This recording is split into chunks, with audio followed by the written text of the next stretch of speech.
Sašo Dolenc, bralstvo različnih generacij in interesnih skupin, ste pred nekaj meseci ponovno razveselili z novo knjigo, z novim delom z naslovom Vesolje zgodb. Sodite med enega najbolj znanih popularizatorjev znanosti pri nas in vaš opus del je res zavidljiv. Zadnja knjiga mislim, da je že 13. po vrsti. Dela so nastajala skozi desetletje in morda tudi več. Bralca pa vedno spretno, privlačno in nevsiljivo vodite v bogat svet znanosti, ki zadnja leta s pojavom družbenih omrežij postaja vse bolj na nek način spolzek. Kako ohranjate pisateljsko kondicijo in pa zavezanost objektivnosti predstavljanja znanstvenih dosežkov ali pa tudi razmer, v katerih so nastajala? Ja, poskušam pisati o tistem, kar me tisti trenutek zanima, ne? In raziskujem neko vprašanje in ga potem tudi za svoj lastni namen poskušam nekako formulirati v obliki, da je čim bolj razumljiva, ne? Ker s tem sebi naredim neko jasno predstavo o tem, o nekem fenomenu, ne? Hkrati pa to potem, če malo še dodatno zapakiram, je zanimivo še za druge. Tako da v bistvu tisto, kar me žene, je prav zanimanje za neka nova vprašanja, ki se pojavlja, ponavadi so to nove knjige, ki jih najdem, ali pa tudi predavanja, ki jih potem še nadgradim. Ste tudi urednik portala Kvarkadabre. To je portal za promocijo in razlago znanosti, ki 20 let, mislim, da že nagovarja tudi širšo javnost, da spozna, se pouči o mnogih dosežkih in tudi zagatah v znanosti. Tudi marsikateri mladi so se najbrž ob spremljanju Kvarkadabre navdušili za znanost. Imate kakšne odzive in pa izkušnje? Ja, odzivov je kar veliko. Kvarkadabro smo začeli že, zdaj je res 20. obletnica že, takrat ko smo začeli, smo bili študenti in zanimivo je bilo, da smo se združili skupaj študenti različnih področij in tudi ne samo naravoslovja, ampak tudi humanistike in družboslovja in poskušali skupaj se lotevati določenih vprašanj, razpravljali smo, te razprave tudi potem objavljali in začeli tudi delati neke skupne knjige. Tako da tisto, kar predtem je bilo to področje popularizacije znanosti v Sloveniji na nek način kar aktivno, samo ne v smislu, da bi prišlo do nekih povezovanj različnih ved, ne. In tudi odnos, ki smo ga gojili do tega, je bil mogoče tak, da je javnost mogoče bolj zgrabil, no, kot popularizatorji znanosti pred tem. Zato, ker smo poskušali biti res iskreni glede tega, da smo objavljali tiste stvari, ki so nas same navdušile, ne. To je bil nekak kriterij. In se je izkazal kot zelo dober tudi za premislek o tem, kaj bo dobro sprejeto v širši javnosti, ne. Ker če neka stvar tebe samega ne navduši, potem je zelo težko, da boš uspel kogarkoli drugega še za nekaj navdušiti, ne. In zdaj pred kratkim sem bil so me povabili na eno osnovno šolo in smo imeli zelo zanimiv pogovor z učenci zelo različnih razredov, ki jih te teme, o katerih pišem, kot kaže, zelo zanimajo.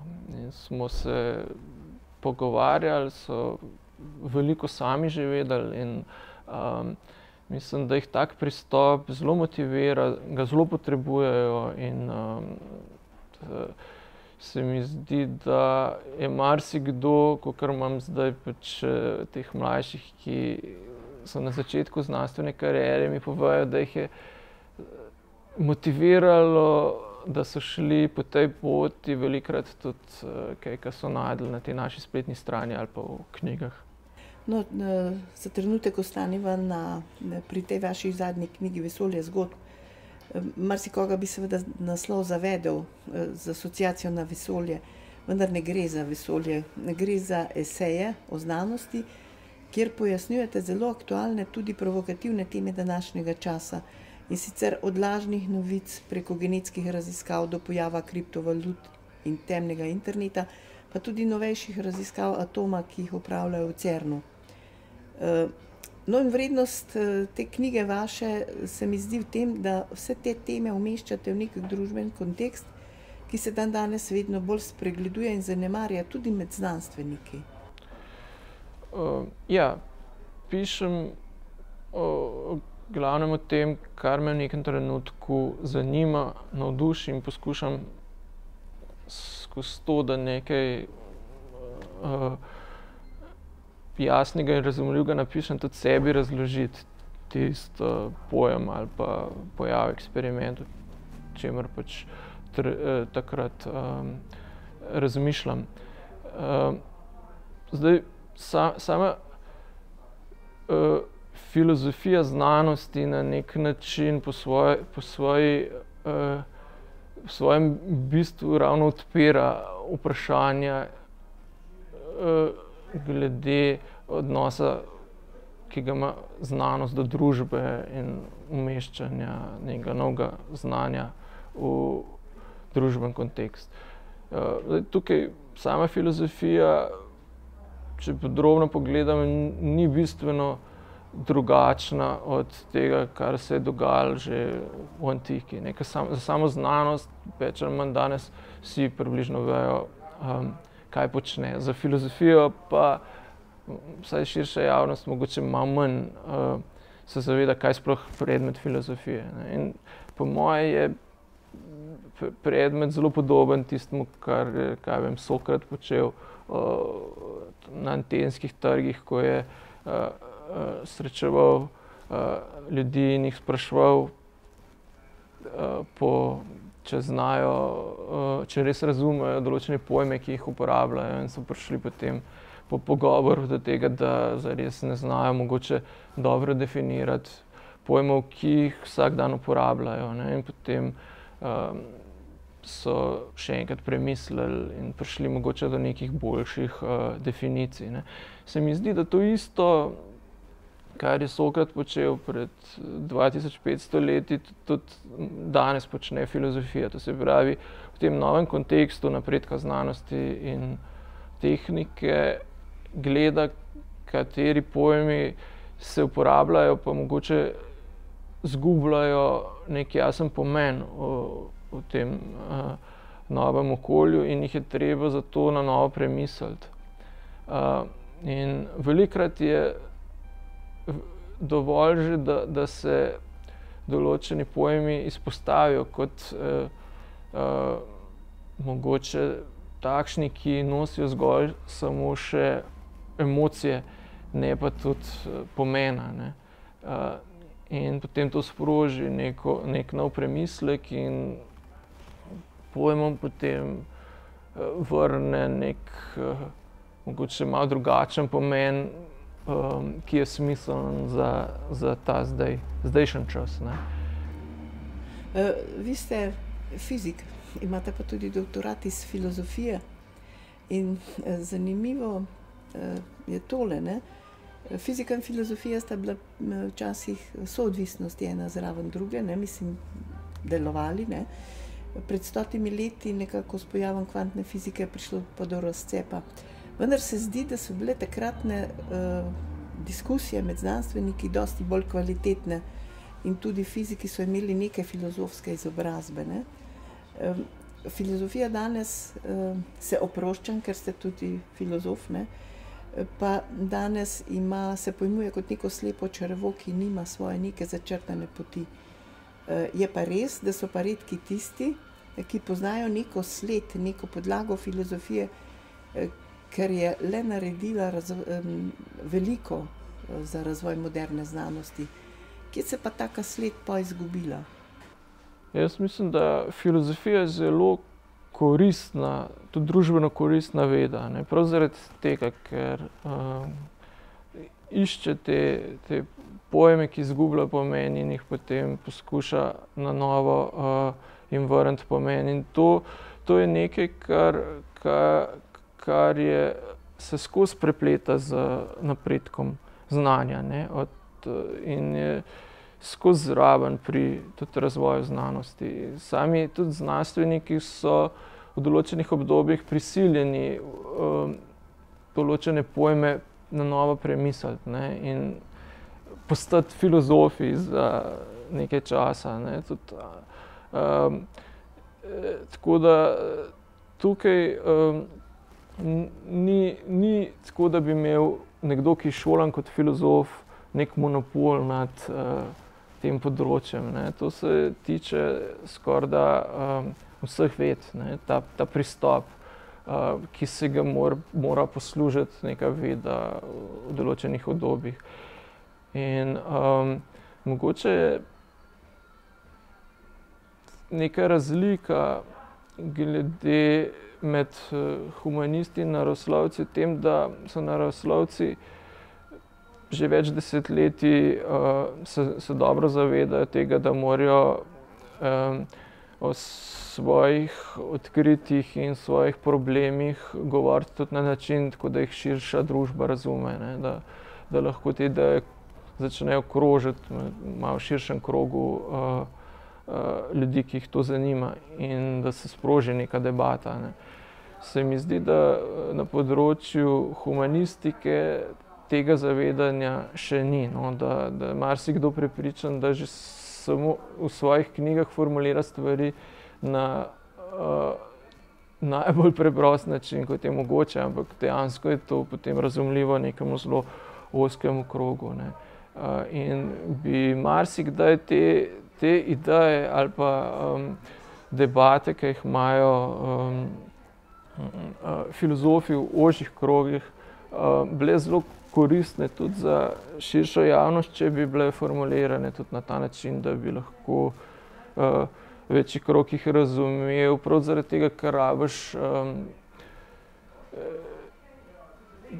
določeno predznanje in žargon, da lahko slediš, ne, tem zapisom. Samo, če preberemo recimo tudi vaša dela, recimo ne samo ta zadnja, ampak tudi recimo neka prejšnja, ne, vidimo, da so imela recimo velika imena filozofije, pa tudi fizika, ne,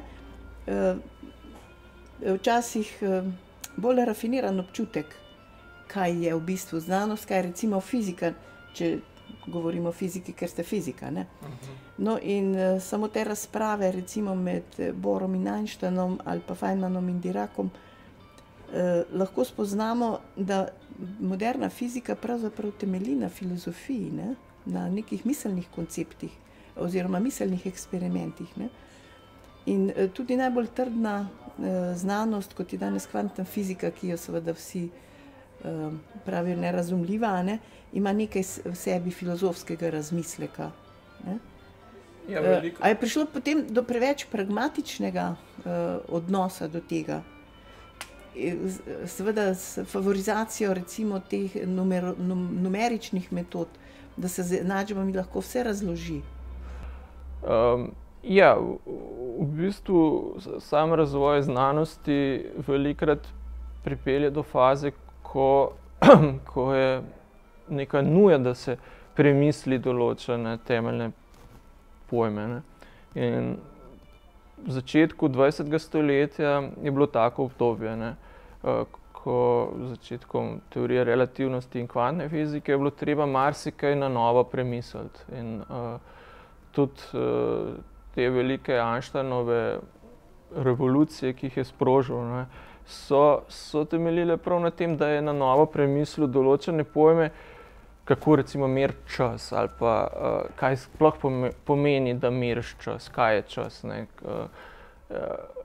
To je bilo dokaj nekaj, mislim, predtem se je zdelo, kot da je to povsem jasno. Ampak ko je pa prišel nek nov kontekst, je bilo pa treba to še bolj dodatno razdelati in z tega se je potem razvila neka cela nova teorija, ne. In podobno tudi v kvantni fiziki, ne. Ko samo napredovanje znanosti velikokrat terja, da premisliš določene pojme in to je nek moment, ko je potreba po filozofskem pristopu, to se pravi, da najdeš te pojme, ne, in jih potem na novo premisliš, se pojavi znotraj same znanosti, ne. In mislim, da tudi v zdajšnjem času je predvsem z napredkom ved o življenju, človeku, robotike, tule se tudi odpira kup vprašanj, ki jih je treba na novo premisliti, kaj recimo sploh je svobodna volja danes še, ne, in kako to misliti v kontekstu vsega napredka, ki ga imamo, ne. Ja, a so to potem recimo tudi ta vprašanja, ki jih v CERN-u raziskujejo atomu, ne? Tu filozofija seveda najde spet svoje mesto, ne, mislim, Ja, sem se treba zavedati, v bistvu filozofski je v bistvu pristop, ne, ki išče te pojme, ne, ki so mogoče nejasni in jih poskuša mogoče malo zasukati, malo drugače pogledati nanje in v prvi fazi mogoče dovolj, da pokaže, da niso tako samoumevni in tako jasni, kot jih mogoče napačno razumemo, ne. In to že lahko sproži potem neke nove premisleke. Koliko se recimo potem naravoslovci, mislim, vztrajam recimo, ker ste pač po osnovni izobrazbi fizika, ne, koliko je recimo tega zavedanja, ne? Ja, ampak ne pravim, da recimo nek izobražen filozof, da ima nek privilegiran, mislim, da je privilegiran glede odgovarjanja na ta vprašanja. Če študiraš filozofijo, pač dobiš nek pregled skozi zgodovino takšnih poskusov, ne, odgovarjanja in ti to sigurno koristi, ne, tudi pri teh novejših problemih, ampak velikokrat tudi sami znanstveniki delujejo kot filozofi, ne. Velikokrat je to zapakirano skozi mogoče to, kar se sami znanstveniki potem vidijo kot neko popularizacijo znanosti, ne. Ko recimo nek pomemben znanstvenik loti napisati neko pregledno knjigo o svoji vedi. In takrat se mogoče sprosti in včasih premisli določene pojme in je tam skrita že neka filozofija znanosti tega njegovega področja, ne. Tako da to gledanje na te knjige kot zgolj neka komunikacija s širšo javnostjo, da je poljudna znanost samo neka vulgarizacija prave znanosti, se mi zdi napačno. Da v bistvu te knjige omogočajo nek dialog tudi same znanosti, same s sabo in z družbo in z drugimi vedami, ne. Tako da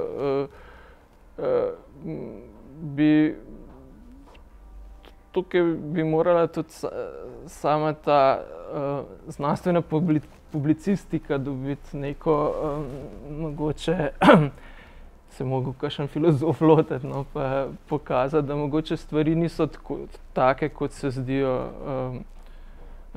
marsikomu zdaj. No, saj zato pravite filozofi, da so recimo te velike znanstvene resnice stvar javnega znanja, ne? Ja, pač sama znanost tam od časov Galileja naprej deluje tako, da se odkritja javno objavijo, prav zato, da jih lahko kdorkoli drug preveri, ne. In zdaj, če odkritje ni javno in potencialno komurkoli dostopno, potem zares ni del te skupnosti, ki bi ga lahko vrednotila, ne. In ključno za delovanje znanosti je prav delujoča ta skupnost učenjakov, ki se je razvila tam v času renesanse kot neka pisemska republika, so takrat imenovali, ko so si učenjaki izmenjevali pisma, razprave o raznih vprašanjih in lahko je sodeloval kdorkoli, katerekoli vere, spola in starosti, izobrazbe, samo da je sprejel neke osnovne vrednote, ki so si jih delili, to pač neko osnovna spoštljivost, da jasno formuliraš svoje stališča in da si pripravljen poslušati tudi kritiko, ne. In iz tega se je potem razvila ta moderna znanost. Ključno za znanost je prav, da ta sistem nekako deluje, no, da se ne pride do zapiranja neke ozke kroge, ampak da je univerzalna, da lahko kdorkoli, ki ima idejo, vstopi, seveda pod temi pogoji, ne, jaz ga poslušam, če ima dobro idejo in tudi je on pripravljen na kritiko, ne. Doktor Dolenc, vi z nekaterimi sodelavci pripravljate javna soočanja oziroma omizja, kjer na nek način postavljate zrcalo nerazumevanju znanosti in znanstvenega dela danes. Ob tem se nekako zdi, da vas žene ideja zadostiti objektivni resnici, pa naj gre za še tako neprijetne in pa spolzke teme, ki se dogajajo seveda na relaciji polja znanosti, širše družbe in pa odločevalcev v njej. Ja, ideja za te pogovore je zrasla prav iz te ideje, kako neke te ključne vrednote znanosti aplicirati v našo konkretno situacijo tukaj v Sloveniji, ne. In zdelo se nam je, da bi bila neka debata z različnimi gosti o različnih temah primeren okvir za to, da se mogoče opozarja na določene probleme in da se o njih začne razmišljati, ne. Mi predvsem želimo odpirati določena vprašanja, ne toliko iskati odgovore, tudi to, no, seveda, ampak se mi zdi, da načeloma se je ta ideja dobro prijela, ampak zdaj ravno razmišljamo, kako bi jo nadgradili, no, ker sama ta osnovna forma se mogoče zdaj po 6 srečanjih že malo izpela in moramo pač najti nek način, kako to nadgraditi, da bi še bolj to osnovno idejo nekako izražali. No, s temi javnimi srečanji se zdi, da tudi spodbujate dialog med znanstveniki, ne? Saj je vse premalo nekega zavedanja, da znanstveniki živijo v družbi in imajo neko odgovornost, da jo korektno informirajo, ne? Zanimivo pa je, da je že od 50 let prejšnjega stoletja obstajala teza, da sta filozofija in znanost dva različna svetova, ki se ne razumeta in sta si nasprotna. In kot kaže, stojijo za tem stališčem neki pragmatični konteksti, ki pogosto tudi umetno ustvarjajo konflikt in temu kontekstu se reče denar. Ja, no, sigurno je denar marsikje zadaj, ne. Ampak se mi zdi, da je napačno to sporočilo, ki ga zdaj kar velikokrat slišimo, kako je v tem slovenskem akademskem prostoru vse v najlepšem redu, samo denarja je premalo, ne, ali pa znanstvenem raziskovalnem sistemu, ne. Če ne bo pač ta sfera se nekako globlje zazrla vase, ne, in pogledala, kaj vse bi bilo dobro še spremeniti, nadgraditi, nekako premisliti v smislu teh vrednot znanosti, ne, razsvetljenskih vrednot znanosti, potem mislim, da ne bo uspela prepričati javnosti, no, da resno misli in da ker pač v končni fazi politika sledi javnemu mnenju, ne. In ni treba zdaj direkt samo na politike apelirati, ampak je treba komunicirati tudi s širšo javnostjo, ne. In tukaj pa se treba po moje malo bolj potruditi in tudi znanstveniki, strokovnjaki se morajo več tudi samoiniciativno oglašati kot strokovnjaki z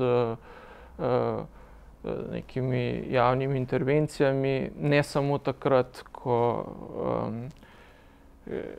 se nekaj konkretno njih tiče, ampak tudi samoiniciativno, ne. In to bo potem pomagalo, da bo neko javno zavedanje tem, kaj je strokovnjak, kar je zelo pomembno, ne, da javnost ima neko zaupanje v stroke, da se to krepi, ne. In bo to povezano tudi s tem, da bo v končni fazi prišlo več denarja. Vsaj to je moje mnenje, no, skromno. No, saj ob tem, ko govoriva, kako se seveda, kako urejati znanost, se mi zdi, da se s tem ukvarjajo v bistvu v vseh državah, v vseh družbah. No, in zanimiv se mi zdi en članek v tej reviji Physics Today, ker je lepo opisan primer čudeža na Tajvanu, ne, ker vemo, da je recimo ekonomsko zelo prosperiral nenadoma, ne. Tudi pri njih, seveda, ko so iskali rešitev, kaj naj naredijo za preboj, so iz Združenih držav pripeljali Nobelovca z veliko integriteto, znanjem, avtoriteto. In ta je začel z reformami, predvsem, ki so temeljile na drugačnem vrednotenju znanstvenega dela, dvigovanju kriterijev in seveda, kar je posledično pomenilo, da so odpadle vse mediokritete, ki so do takrat pač na nek način preprečevale ta preboj, ne. To je bilo seveda za okolje zelo zahtevno, ampak domnevno drugače ne bi speljali, ne. In posledično vemo, kako je prosperiral Tajvan. Ja, za akademsko okolje je sigurno pomembno, kdo je na vrhu, ne. Zato, ker gre za neko hierarhično, mogoče celo vojaško urejeno strukturo, ki pa mora biti urejena prav po strokovnih kompetencah. In tisti na vrhu mora res pač izražati stroko, ne, kot tako in tudi delovati na ta način. In zdaj, če na vrhu nimaš res kompetentnih ljudi, potem tudi navzdol težko pričakuješ, ne, da bodo stvari dobro delovale, tako kot v vojski, ne. Če ni zaupanja v poveljnika, potem sistem ne deluje, ne. In to je sigurno koristno, če pride nekdo, ki ima res močno avtoriteto in mu ljudje zaupajo, ne. To se v vseh okoljih dobro izkaže. Zdaj, pri nas je malo problem v tem, da te inštitucije, ki so namenjene za to, da so na vrhu in da skrbijo prav za vrh te hierarhije, ne delujejo, kakor bi morale, ne. Tukaj mislim pač Akademijo znanosti. Če samo pogledate njihovo spletno stran, pa primerjate recimo s spletno stranjo Royal Society, ne, je to kot dan pa noč, ne. Tam pač se neprestano oglašajo glede družbeno pomembnih vprašanj, pišejo razne strategije, opazujejo, kaj se dogaja, intervenirajo. Predsednik je aktiven pri marsičem, ne. Kar se tiče znanosti, akademskega sveta in družbe, ne. Pri nas tega ni opaziti, ne. In ni samo akademija tista, ki bi morala to, ampak tam so vseeno zbrani ljudje, ki bi lahko intervenirali in kaj povedali, ne. In to se preredko zgodi. In te debate je treba odpirati. No, pri nas se nekako vse stavi na to, da bo neki algoritem uredil to hierarhijo, da bomo vse podatke o vseh raziskovalcih dali v nek računalnik in potem bo on vrgel ven to hierarhijo, ne. In marsikdo, tudi od mlajših, je bil na to idejo kar navdušen, zato ker prej so pač veljali bolj ali manj neki fevdalni odnosi, ne, če pač nekdo, ki je bil glaven na nekem področju, je povedal, kako bo, in če nisi pašel v tisti kontekst, pač si izvisel, ne. Zdaj je to težje, ne, ker pač vseeno ta računalnik nekako neko hierarhijo ustvarja, ampak hkrati se pa nove težave pojavljajo, zato ker je delovanje tega algoritma narejeno po sistemu, recimo, ki so ga imeli nekoč naravoslovci, ne. In lahko, če ga nespretno apliciramo na druge vede, pripelje do tega, da pridejo na vrh ljudje, ki nimajo neke strokovne avtoritete znotraj svojih skupin, ne. In tudi prihaja do tega, da dobivajo najvišje državne nagrade ljudje samo zato, ker imajo veliko točk, pa noben že bog ne ve, kaj so naredili, ne. Vsaj v njihovi stroki. Tako da to je pa zdaj ta drug problem, ne. In mislim, da ki je pripeljal tudi do tega, da je ugled akademskega sveta kar padel, ne. Ker če akademski svet ne zna poskrbeti niti za hierarhijo na svoji domeni, potem tudi javnost mu ne bo kaj zelo veliko zaupala, ne. Tako da tule mislim, da bi se moral več lotiti tega vrednotenja tudi konkretnih ljudi, ne samo preko algoritmov, ampak tudi preko neke vsebinske analize in več na to staviti, no. Hvala vam.